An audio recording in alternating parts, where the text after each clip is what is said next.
इय्याक नअबुदु व इय्याक नस्तईन। आज मैं खैबर पख्तूनख्वा पुलिस CTG हमारी स्पेशल ब्रांच को एक दफ़ा फिर खिराज तहसीन पेश करता हूँ।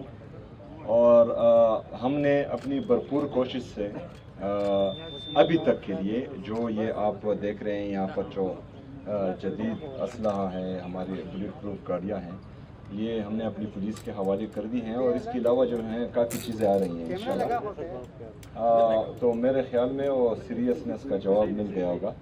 और ये पुलिस हमारी हैं ऑलरेडी जो है, हमारी पुलिस ने, हमारी फ़ौज ने, हमारी FC ने, हमारे बाकी जितने भी हमारे लॉ इन्फोर्समेंट एजेंसीज़ हैं, सिक्योरिटी फोर्सेस हैं, दहशत गर्दी की जंग में इन सब ने बहुत ज़्यादा कुर्बानियाँ दी हैं। जब हम 80,000 अपने शहदा की बात करते हैं तो इसमें जो है 6,000 से ज़्यादा हमारे सिक्योरिटी फोर्सेस के जवान हैं। और इनकी मेहनत से हमने 2018 में अमन देखा था। 2018 से 22 तक खैबर पख्तूनख्वा में अमन रहा है। फिर 2022 तकरीबन जुलाई से लेकर अब तक हम फिर एक दफ़ा खैबर पख्तूनख्वा में बदअमनी देख रहे हैं।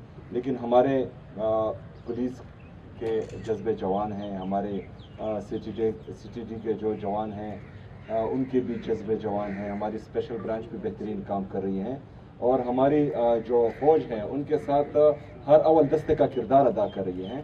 तो इंशाअल्लाह ताला हम खैबर पख्तूनख्वा में अमन बहाल करेंगे भी और इंशाअल्लाह फिर रखेंगे भी इंशाअल्लाह ताला। बहुत शुक्रिया, बहुत मेहरबानी।